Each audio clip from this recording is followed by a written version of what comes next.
Hi, ladies and gentlemen. Terry Martin. I'm joined once again with Jeff Berkowitz in Chicago. He with Public Affairs TV. And Jeff, this week we're going to be talking a little bit differently. We're going to be talking about public policy issues, but we're going to start off with, sadly, two men who have died recently. And the first one we're going to be talking about is former Governor Jim Edgar, who was the governor for 8 years. He was Secretary of State for 8 years before becoming governor. He was only 45 years old, I believe, when he became the governor in January of 1991.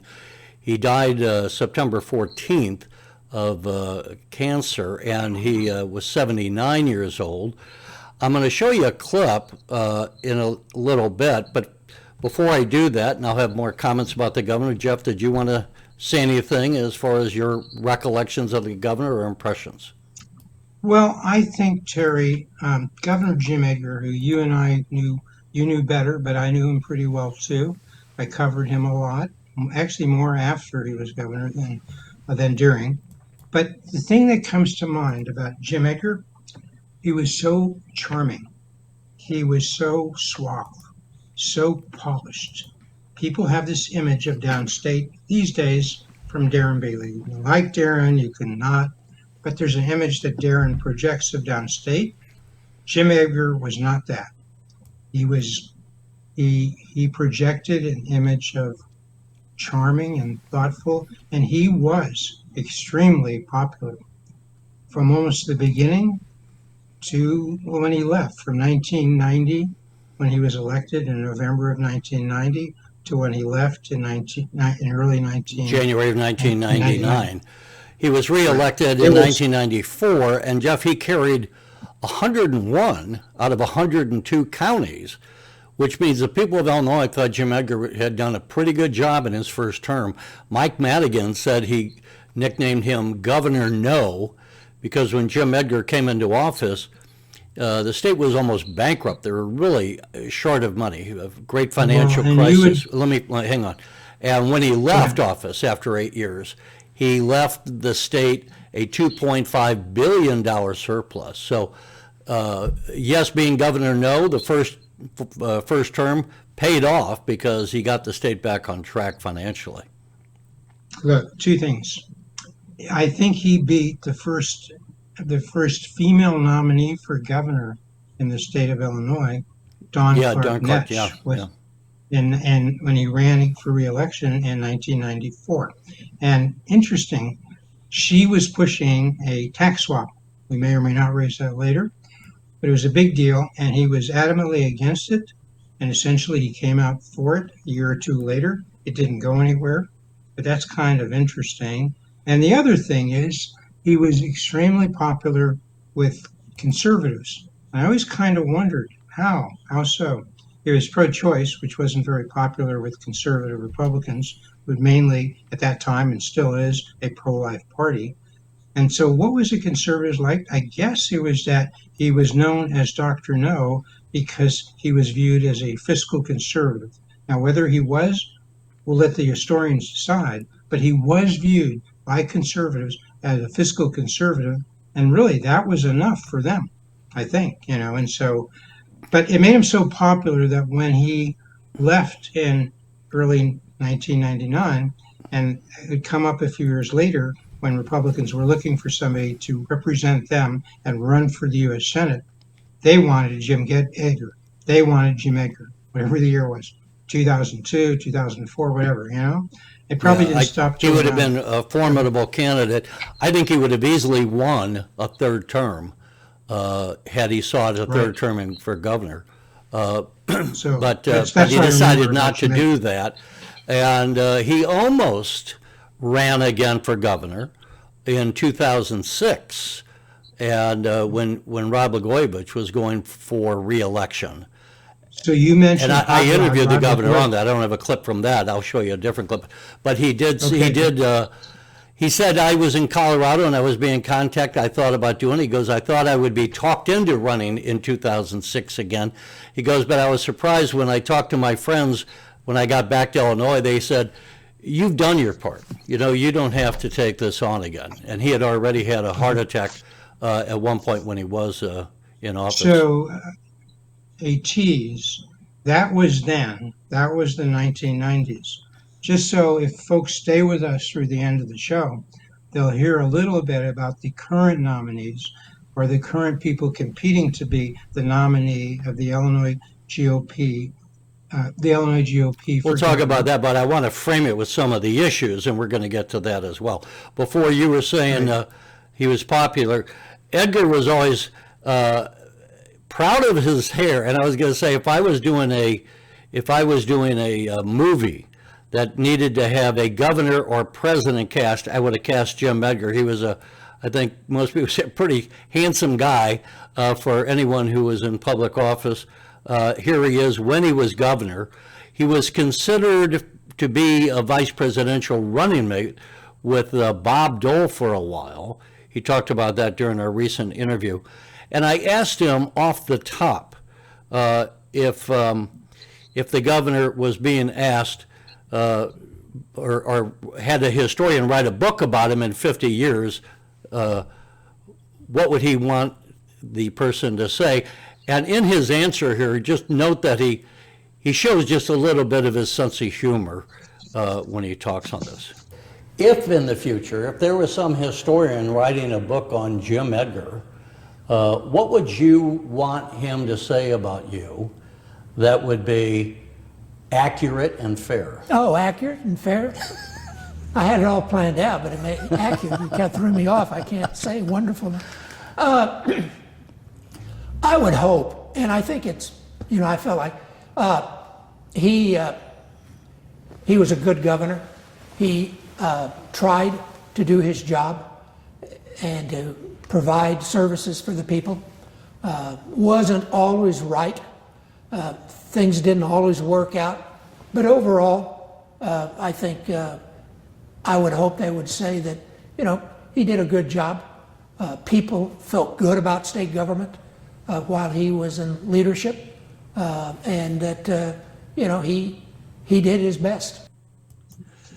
If you want, folks, you can go to the Illinois channel on YouTube. It's YouTube/Illinois Channel TV, and see that's a 2-hour interview. That was just the very beginning of it. And I showed you those photos in part because, as you could see, the governor was having cancer treatments and lost his full head of hair that he had always loved having. But he said he had gotten used to losing it, and he also said, much, I think you may have heard that then, that he goes, I get ready a lot faster now. But Jeff, what are your final thoughts before we move on? Well, as people saw in the clip, when he was asked what would be accurate about him, he said it'd be accurate and fair to say he tried to provide services to people and he did a good job. And what history will look at, I'll just touch on, did he do a good job? History will ask, some people have said he was the education governor, because he spent quite a bit. Did he get results?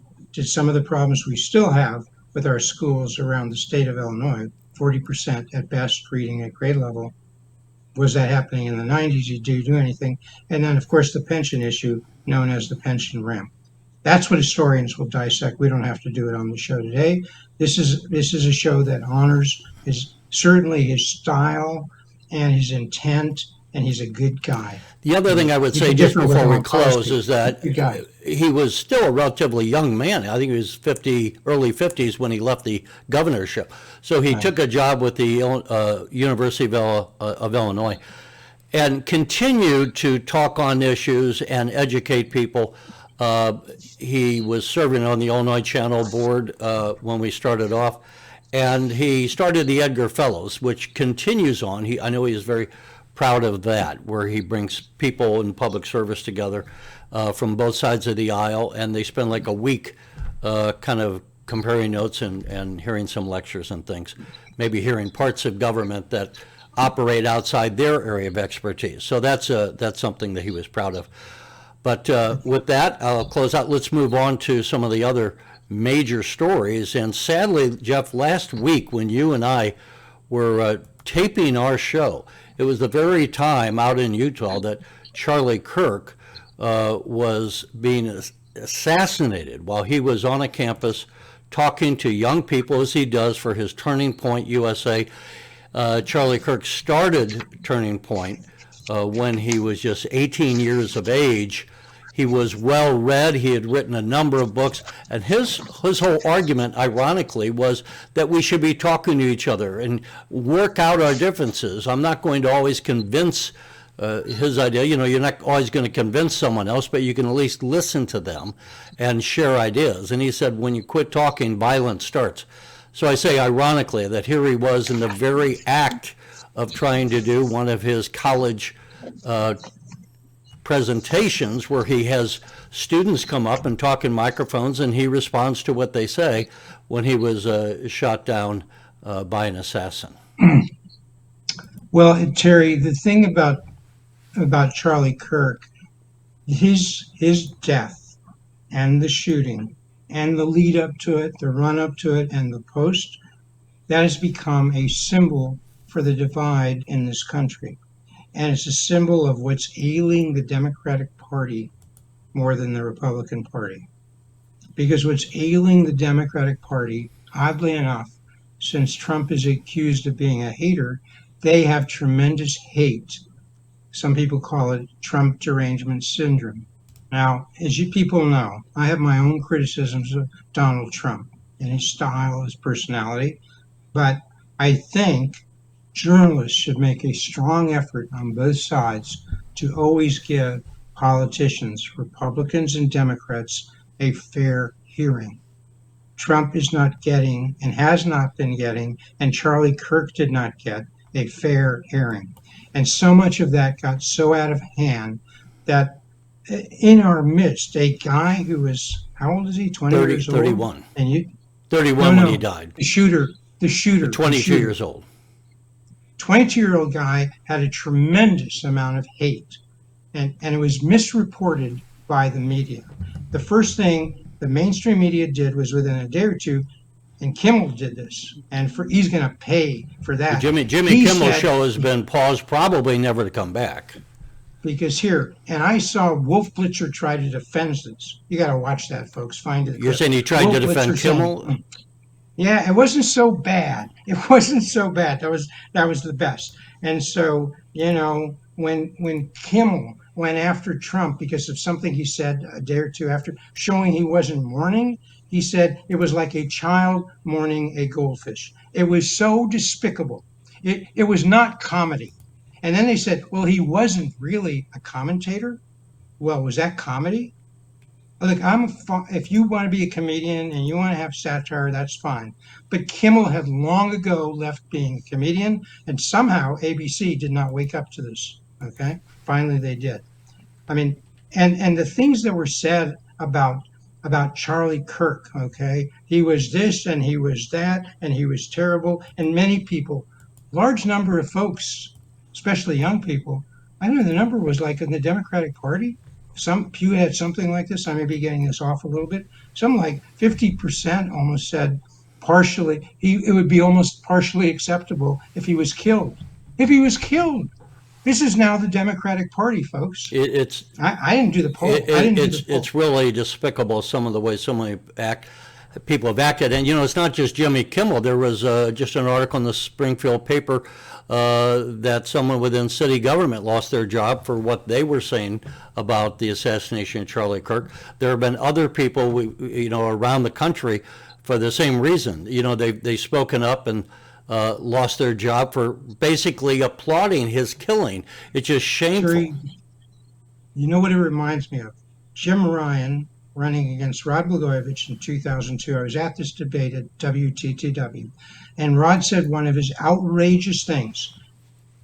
And Jimmy and Jim Ryan, a really decent person, you can agree or disagree with him, just turned to him because his family was there, his wife was there, and he said, "Have you no shame?" Well, I say to Jimmy Kimmel, have you no shame? You can criticize Trump all you want. You and others can criticize Charlie Kirk all you want. But for gosh sakes, he wasn't even in the ground, and you had people trying to justify his murder.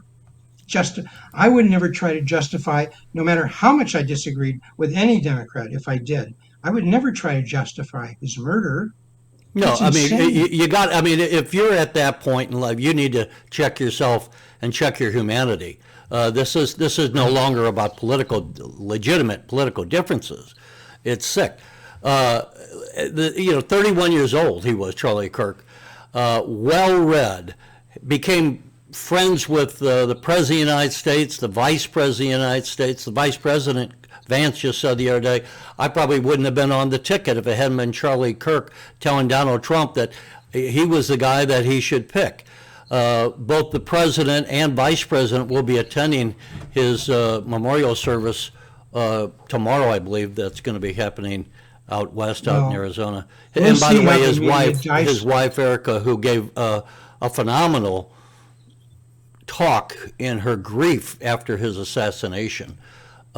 She has been named by the board of Turning Point, that she'll be the CEO, and she promised she would not let Turning Point die, which now has over 54,000 chapters in high schools and colleges across the nation. So it's only a report, but the investigation of the killer looked at his texts, and his text said basically, I'm sorry, this was to his lover.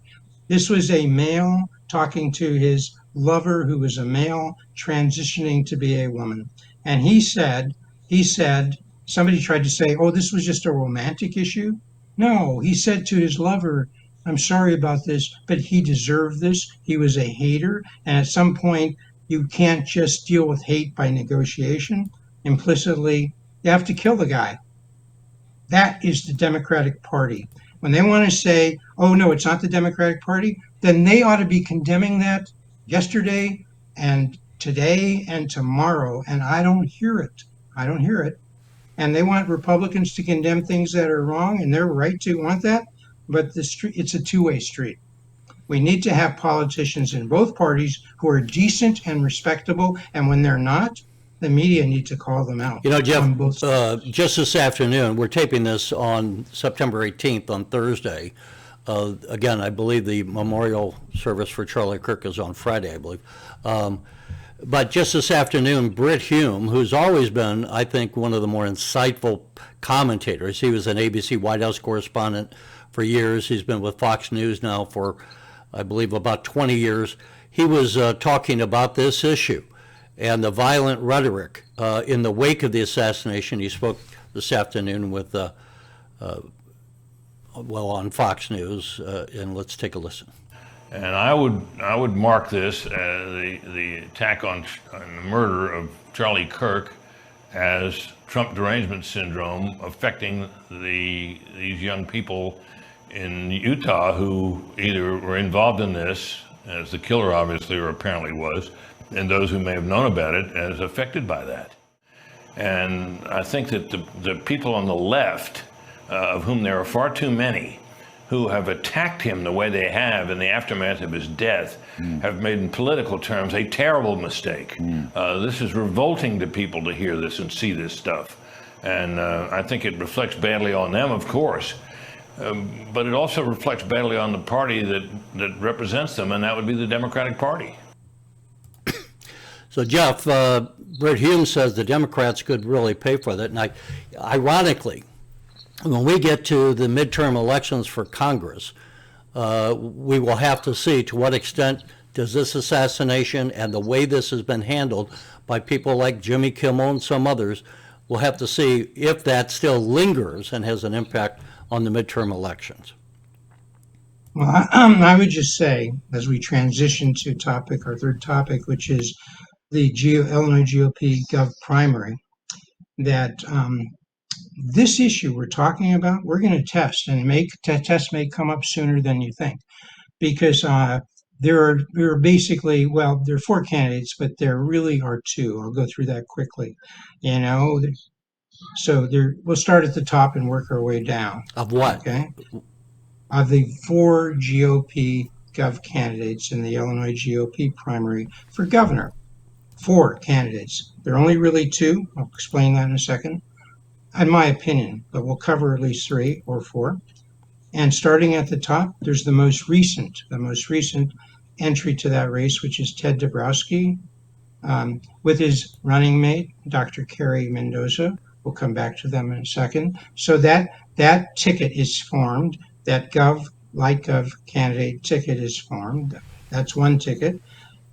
And this is news because we're taping this on September 18th, and I was speaking to the light gov candidate of the second ticket we'll mention, which was Aaron Delmar, who's now teaming up Darren Bailey, and Aaron Delmar was in Hong Kong, but I was doing an interview. We'll come back to that quickly with Aaron Delmar. I tried to get to Bailey, couldn't. And who is Aaron Delmar? So that ticket.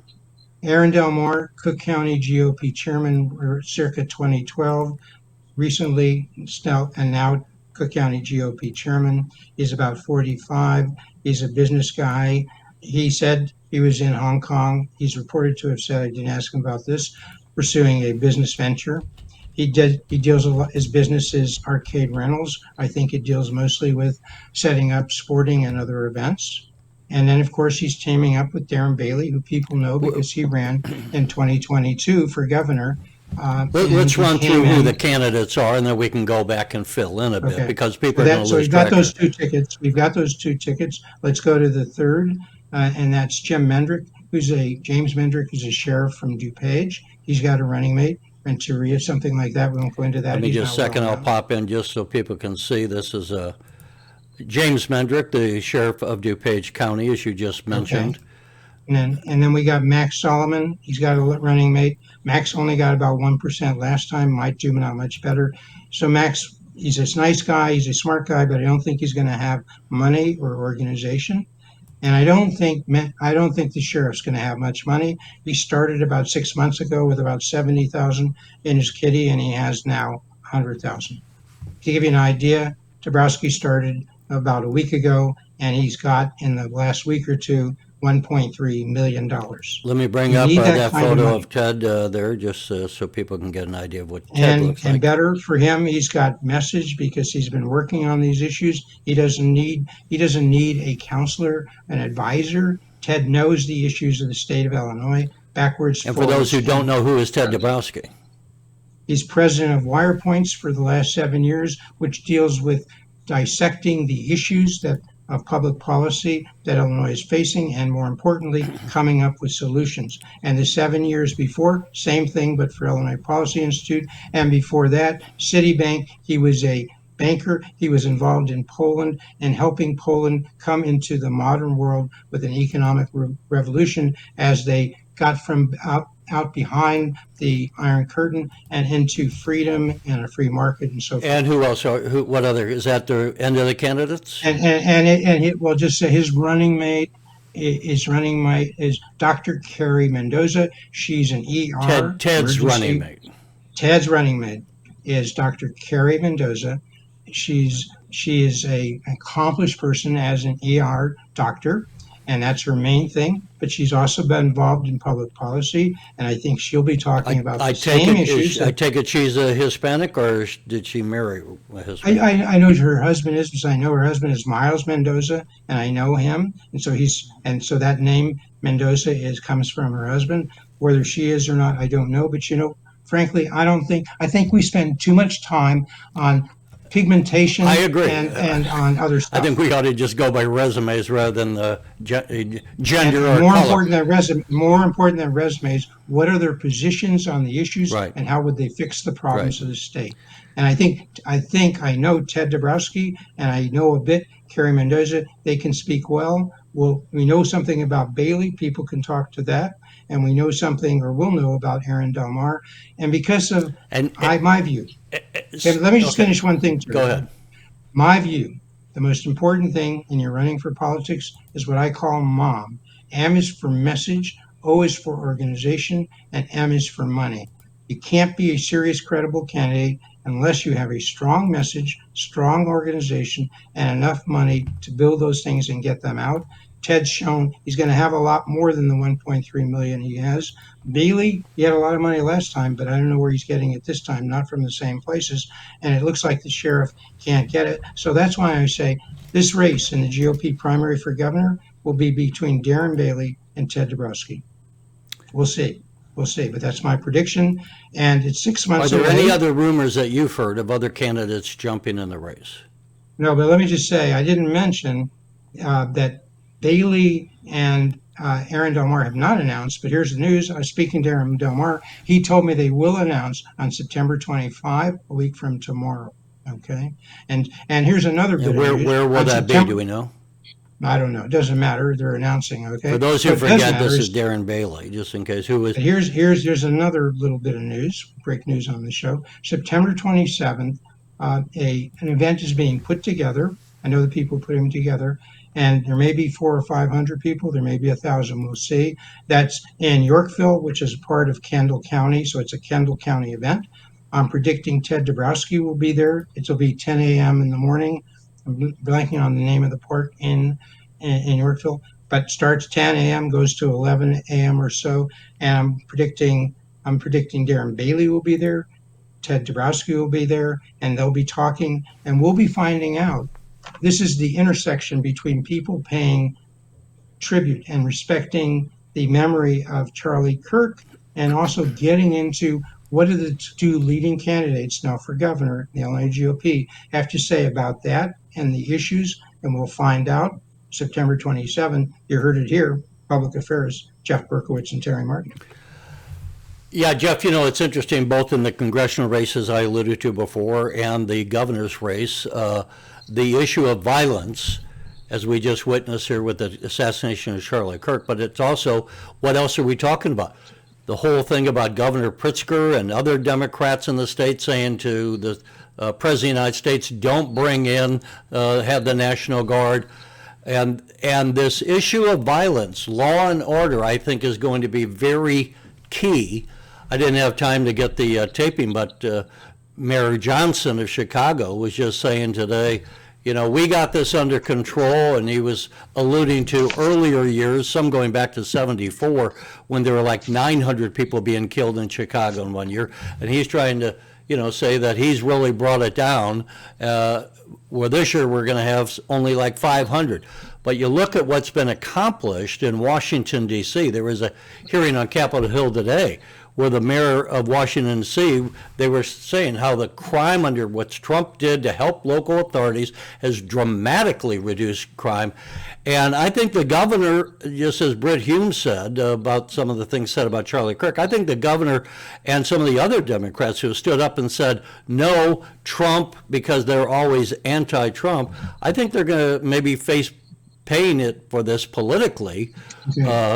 When they see how much what Trump could do, and they're rejecting the help. Here's the key takeaway. I predict federal races in Illinois, statewide races in Illinois. The common issues are going to be federal, state, taxes, schools, bad performance on schools, high taxes, those two, crime, it's down, but it's still a problem across the state of Illinois. Illegal immigration, how is that working out? What it cost are the cost of taxpayers immigrants. For all that. Yeah, and how much more is being given to illegal immigrants as opposed to citizens who are and the sanctuary state thing about not working with the federal authorities, not working with ICE. All a part of the illegal immigration. Those four issues joined by economic climate and jobs of Illinois. Only 15,000 new jobs under Governor Pritzker. Texas, Florida, over 1 million, 1.5 million. 800,000 to 15,000. There are plenty of issues. Last, Terry, Make it quick. big issue, pensions. $250 billion in unfunded pensions. Every candidate for governor, and more importantly, J.B. Pritzker, that's his record. He's got problems in all of these issues, not for not fixing it.